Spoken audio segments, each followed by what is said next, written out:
जय हिंद बच्चों, कैसे हो? उम्मीद करते हैं आप लोग अच्छे होंगे। प्यारे बच्चों, आज का क्लास लेकर फिर आप सबके बीच उपस्थित हो गए हैं। आज के क्लास में क्लास 10 विषय विज्ञान पाठ्यक्रम आपको बताने वाले हैं। जो क्लास 10 का विज्ञान विषय है, विज्ञान विषय का पाठ्यक्रम अर्थात सिलेबस क्या है, उस सिलेबस का अध्ययन आज के क्लास में करेंगे। आज से आप लोगों का जो क्लास 10 के विद्यार्थी हैं, क्लास 10 के विद्यार्थी, क्लास 10th के जो विद्यार्थी हैं, उनके लिए खास करके बात बताना चाहेंगे कि उनका जो है क्लास आज से प्रारंभ हो रहा है। डेली उनका क्लास चलेगा। तो जितने भी विद्यार्थी कक्षा 10 का बेहतर ढंग से, बेहतर रूप से साइंस पढ़ना चाहते हैं, एक एक टॉपिक पढ़ना चाहते हैं, एग्जाम में बेहतर अंक लाना चाहते हैं, तो बाबू ये जो चैनल है संस्कार क्लासेज बाय सुरेंद्र सर, इस चैनल को आप लोग सब्सक्राइब कर लीजिएगा। अगर सब्सक्राइब किए हैं तो अपने मित्रों के पास इस वीडियो को शेयर कीजिएगा ताकि उनको भी पता चल सके कि सुरेंद्र सर कक्षा 10 का साइंस जो है अपने चैनल पर प्रारंभ कर दिए हैं। और आप लोग आज के क्लास में पाठ्यक्रम देख लीजिए। उसके बाद जो कल का क्लास होगा, कल के क्लास में आप लोगों को साइंस का पहला अध्याय पढ़ाया जाएगा। आज के क्लास में साइंस का जो पाठ्यक्रम है, उस पाठ्यक्रम पर, सिलेबस पर हम लोग अध्ययन करेंगे, सिलेबस को समझेंगे कि कौन कौन सा अध्याय हमको इस साल 2026 परीक्षा के लिए तैयारी करना है। 2026 परीक्षा में बेहतर अंक लाना है। तो मेरे देश के नौजवान जिंदाबाद, जय जवान जय किसान बोलकर मेहनत से पढ़ाई करना है, पूरे लगन से पढ़ाई करना है, ताकि हमारा एग्जाम में जो अंक है, जो नंबर है, जो प्रतिशत है, बेहतर आ सके। हम बेहतर मेहनत करें तो रिजल्ट भी बेहतर आएगा। अगर आप लोग थोड़ी सी भी लापरवाही करेंगे, पढ़ाई में अब भी लापरवाही करेंगे, तो मेरे देश के नौजवान नंबर आपका बेहतर नहीं आएगा। बेहतर अंक लाना है, बेहतर प्रतिशत लाना है, गांव में पूरा एकदम दबदबा बना के रखना है, क्लास में पूरा भौकाल दिखाना है, तो भाई साहब आपको पढ़ाई करना पड़ेगा। पढ़ाई ही विद्यार्थी का मूल हथियार है। बात करें अगर हम लोग पाठ्यक्रम की, तो हमारा जो पाठ्यक्रम है, पाठ्यक्रम क्या होने वाला है, हम लोग कक्षा जो 10 है, कक्षा 10 के जो विद्यार्थी हैं, जो कक्षा 10 के विद्यार्थी हैं, उनके लिए आज के क्लास में विषय जो साइंस है, विषय साइंस यानी विज्ञान का पाठ्यक्रम देखने वाले हैं। क्या देखने वाले हैं? पाठ्यक्रम, पाठ्यक्रम देखने वाले हैं। पाठ्यक्रम। बात समझ में आ रहा है? क्या बात समझ में आ रहा है मेरे देश के अच्छे बच्चे? अगर बात समझ में आ रहा है तो मेरे देश के नौजवान पाठ्यक्रम जो है उसे आप लोग नोट कर लीजिएगा। फेयर आज से ही बनाना है, फेयर पाठ्यक्रम से ही बनाना है। पाठ्यक्रम को आप फर्स्ट पेज पे पूरा लिख लीजिएगा। उसके बाद जैसे जैसे अध्याय चलेगा, जैसे जैसे आपको पढ़ाया जाएगा, लेक्चर वाइज क्लास को नोट करते रहिएगा, नोट्स बेहतर बनाते रहिएगा। नोट्स आज बेहतर बनाएंगे, फायदा एग्जाम के समय होगा। तो नोट्स बनाते रहिएगा मेरे देश के अच्छे बच्चे। तो आज के क्लास में हम लोग देखने वाले हैं कक्षा 10 विषय विज्ञान पाठ्यक्रम। अब अगर देखा जाए तो आपका जो पहला अध्याय है, जो अध्याय थोड़ा बड़ा लिखते हैं ताकि आपको दिखाई दे, जो अध्याय जो आपका पहला है, पहले अध्याय का नाम क्या है? तो आपके पहले अध्याय का नाम है रासायनिक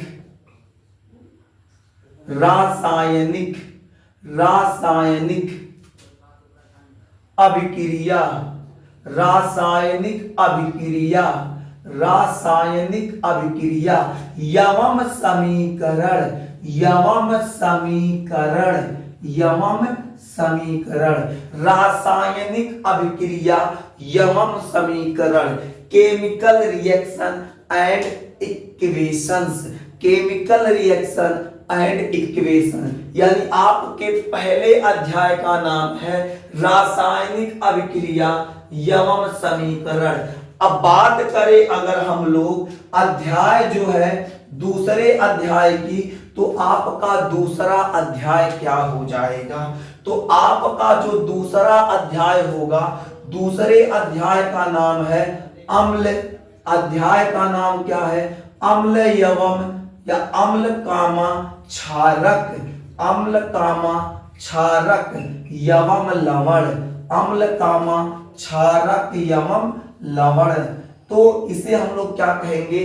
अम्ल क्षारक लवण, acid base and salts, acid base and salt. तो आपका पहला अध्याय हो जाएगा रासायनिक अभिक्रिया एवं समीकरण, दूसरा अध्याय हो जाएगा अम्ल क्षारक लवण एवं अम्ल क्षारक एवं लवण। तीसरा जो आपका अध्याय होगा, तीसरे अध्याय का नाम क्या है? तो तीसरे अध्याय का नाम है धातु एवं अधातु, धातु एवं अधातु।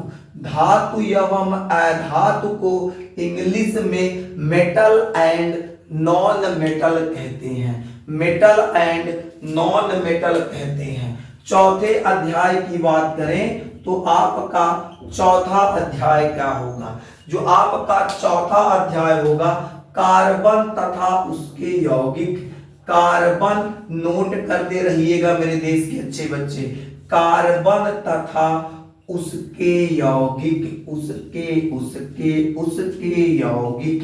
तो क्या हो जाएगा?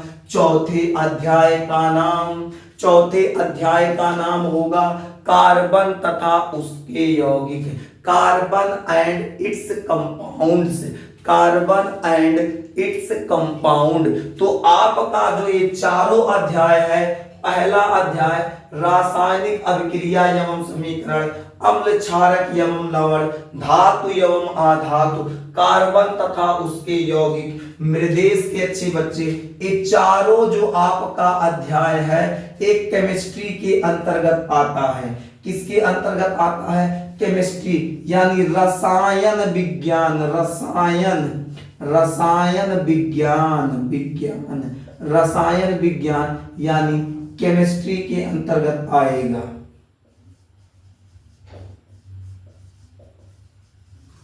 किसके अंतर्गत आएगा? तो केमिस्ट्री। तो केमिस्ट्री यानी रसायन विज्ञान कह लीजिए या रसायन शास्त्र कह लीजिए। तो रसायन विज्ञान के अंतर्गत 4 अध्याय आएंगे, पहला अध्याय, दूसरा, तीसरा, चौथा। बात करें अगर 5वें अध्याय की, बात करें अगर 5वें अध्याय की, यानी अध्याय, अध्याय संख्या 5। तो अध्याय संख्या 5 क्या होगा?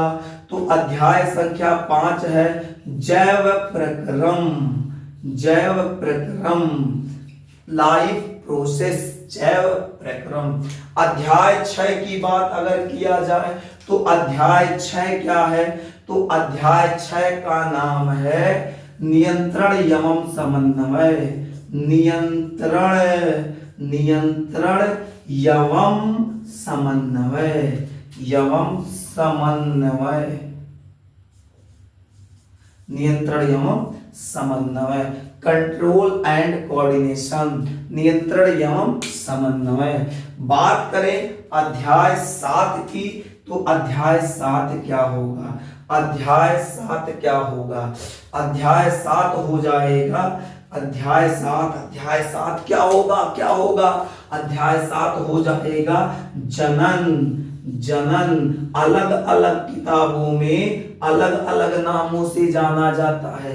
कहीं जनन मिलेगा, कहीं प्रजनन मिलेगा, तो कहीं जीव जनन कैसे करते हैं, कहीं मिलेगा पौधों तथा जंतुओं में जनन, अलग अलग किताबों में अलग अलग नाम से जाना जाएगा। लेकिन लेकिन लेकिन मेरे देश के अच्छे बच्चे, एनसीईआरटी में इस अध्याय का नाम मिलेगा जीव जनन कैसे करते हैं, जीव जनन कैसे करते हैं। यानी अध्याय 7 आपका है रिप्रोडक्शन, रिप्रोडक्शन जनन। 8वें अध्याय की अगर हम लोग बात करें तो 8वां अध्याय एक बार चेक कर ले कहीं कट तो नहीं रहा है।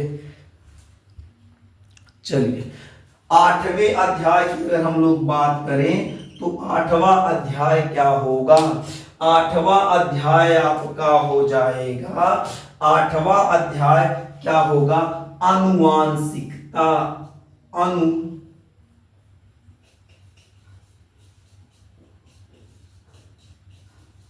क्या हो जाएगा, आनुवांशिकता, आनुवांशिकता। यानी ये जो आपके अध्याय है जैव प्रक्रम, नियंत्रण एवं समन्वय, जनन और आनुवांशिकता, ये जो आपके इतने अध्याय हैं, ये जो 4 अध्याय इधर के हैं, ये जो 4 अध्याय इधर के हैं, ये जीव विज्ञान या जीव शास्त्र के अंतर्गत आएंगे। जीव विज्ञान यानी बायोलॉजी के अंतर्गत आएंगे। किसके अंतर्गत, बायोलॉजी के अंतर्गत आएंगे बालक। बात समझ में आ रहा है। टोटल इसमें 13 लेसन हैं। अभी 8 लेसन का 8 लेसन जो है 8 लेसन का पाठ्यक्रम बता दिया गया है। पहला रासायनिक अभिक्रिया एवं समीकरण, अम्ल क्षारक एवं लवण, धातु एवं अधातु, कार्बन तथा उसके यौगिक, जैव प्रक्रम, नियंत्रण एवं समन्वय, जीव जनन कैसे करते हैं, आनुवांशिकता। इतना नोट कर लीजिए। फिर आपको फिजिक्स का जो है सिलेबस उसको बता दिया जाएगा। पहले इतना नोट कर लीजिए।